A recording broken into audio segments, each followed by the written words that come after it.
Hi, I'm Sarah Snell Cooke, not only the principal at Cooke Consulting Solutions, but also an attendee of 22 of the last 23 CUNA Governmental Affairs Conferences. This will be my 23rd of 24, minus a maternity leave. So I have a lot of experience attending Governmental Affairs Conference, and I want to talk to you about what and why and where of GAC as someone who's been around a few times. First, the keynote speakers. Obviously, always a great big picture view for credit unions. That said, I think the one that is probably most relevant for credit unions is Sekou Andrews, who's going to talk about the poetic voice and humanizing content. I think that's really important for credit unions to be able to share their story, especially, of course, while you're on Capitol Hill. So I think that would be my number one choice as far as the keynotes. Always a big fan of Condi Rice. Yeah, I call her Condi. We're like that. And futurists are always also interesting. But I feel like as far as what is most practical for credit unions to be able to take something away, definitely be the storytelling angle. Between all the networking and fun you can have at GAC, as well as the hard work, there's lots of opportunities to visit different things in Washington that only exist in Washington, D.C. As somebody who is a relative local, I definitely have some suggestions for you here. As far as cultural kind of governmental related suggestions, I would say, one, if you can get a tour of the National Capitol building, do it. It's amazing and beautiful and really interesting and rich history. Other thing I would suggest is adjacent to or I guess inside the Supreme Court is also sort of a museum with exhibits of the Supreme Court. Lots of cool stuff in there. Definitely want to check out, especially the ladies in legal section. So while you're around, maybe waiting between Hill visits, think about stopping in a couple places like that. You can also watch Congress in action, hearings on the Capitol Hill. Check it all out. It's super interesting for a poly nerd like me, but also it's relevant for y'all's understanding of how the sausage gets made. If you want to bring somebody out for just a casual drink, I would strongly recommend Off the Record, which is a kind of a speakeasy in the basement of the Hay Adams, which is right across the street from the White House. It's a very cool place to go, very good ambiance. A little loud at times. You'll see a lot of credit union people there, especially if you're going to be attending the Underground with Mitchell Stankovic and Associates right before the GAC. So you definitely want to check that one out just for the historic value. And there's all kinds of memorabilia around and factoids and stuff that nerds like me like. Another great place to grab a drink would be the Hamilton Bar. Nice ambiance there as well. It's a little more open, so it might be a little less noisy there if that's what you're looking for, but definitely also a regular haunt of DC. If you care to go over to Capitol Hill, there's also the Monocle, which is a regular place where you can run into members of Congress and other DC important people. So you may want to check that one out too. Also great food.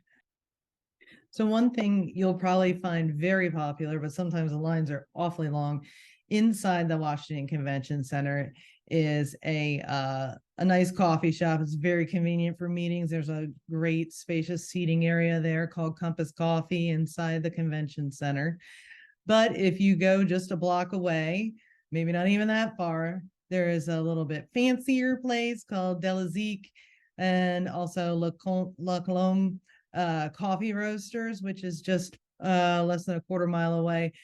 The other one you don't want to miss is the Buttercream Bake Shop. Probably something, if you got a little sweet tooth, that's the place you want to go. Now, about the breakout sessions at GAC, it's not particularly what GAC is about because of all the networking opportunities and the hike the hills and hearing members of Congress. But there's certainly some great ones that are coming for the upper level point of view, 30,000 foot view, you have top issues and key management areas that CUNA Councils is going to be covering. Should be pretty interesting. I think the capital markets with Aloya, obviously liquidity is an issue for credit unions right now. I think planning growth strategies with digital payments is 100% one of the biggest issues in credit unions today. Co-op, of course, expert in that area, is going to be doing the presentation. I think you'll find that interesting, as well as advancing credit unions in their digital journey. Those are my picks for the Monday 3:00 session. Now there is a exclusive CEO only session on the FinTech imperative. I would suggest you probably want to go to that if you're going to be there. There also is a great session with a panel on diversity, equity, inclusion. Even if your credit union is not necessarily ready yet to take some steps to intentionally develop your diversity, equity, inclusion, certainly something that you want to keep in mind as things are going forward. Of course, you're in DC for the Governmental Affairs Conference, so attending influencing advocacy by meeting people where they are, understanding what's going on with members of Congress, and making sure that we can convey to them the stories as credit union leaders that we need to share while we're hiking the hill. That's your morning session. There's another at 11 on Tuesday. And so we're going to be looking at a lot of different things. So if you're going to have to pick, I got a couple things in mind. One, I think FedNow payments, again, super important. What is actually going to happen with that? Who knows? What's new on the litigation front is another one of the breakout sessions. Always compliance and litigative issues that are coming up, important. We're seeing it in a lot of areas, or potential areas, especially with a lot of the changes in the aggressiveness of the CFPB in their enforcement actions. And then, of course, near and dear to my heart is the CDFI certification process. I think, most credit unions, if not all credit unions, could qualify as community development financial institutions. And I think, leveraging the resources that are available through the CDFI fund is a tremendous opportunity. They have a few issues going on right now, which of course is why it's important to be in Washington and talk about CDFI and making sure that credit unions and all CDFIs have the access and the proper process in place to get things done. And of course, that leaves most of March 1st and March 2nd, Wednesday and Thursday, while you're in town, to hike the hill with your state leagues and your credit union. This is something I've participated in as a board member of my credit union for the last few years. And it's an interesting experience. As many GACs as I had been to, I had not been allowed to hike the hill in the past because I was evil media. But now being the member of a credit union board, I am able to attend those. It's very interesting to see what goes on, what gets said, and how it gets said. So some of the topics I think you're going to see raised when you're hiking the hill. There is the recent legislation that passed the House regarding federal credit union board modernization. I'm torn on that one as a board member. It would certainly be more convenient to meet every other month rather than every month at the same time. I feel like there is a possibility that you would end up losing connection with your members. The management and board working together is critical to ensure that we keep that not-for-profit cooperative status. And in order to keep that, we need to earn it. So, like I said, I'm a little torn on that, but certainly something you want to be discussing with Congress. The other thing is the CFPB has a lot going on right now, particularly in the area of what they call junk fees.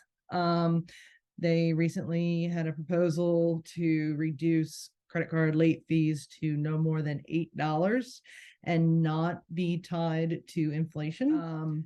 The expense of dealing with late payments is typically more than that.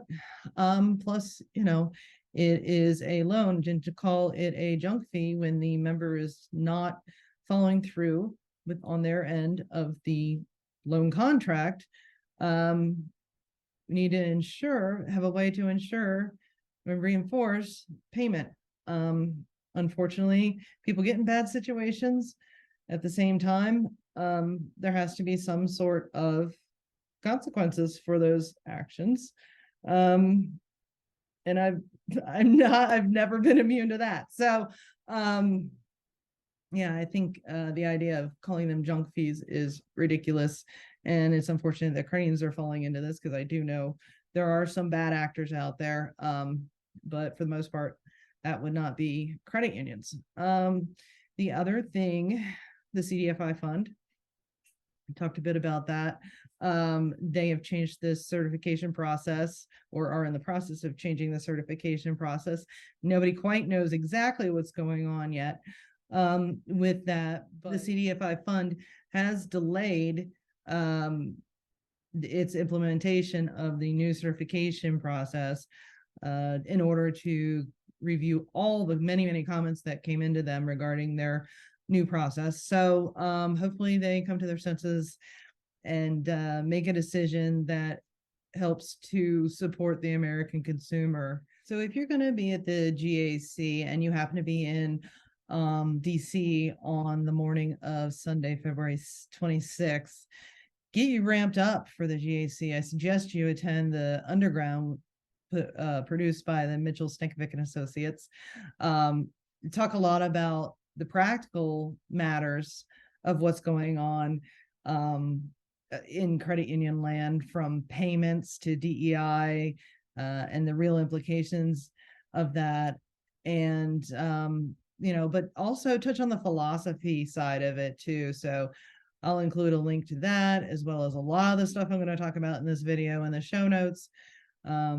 But yeah, definitely something worth attending. It's at the Hay Adams, very cool hotel. We're at the rooftop.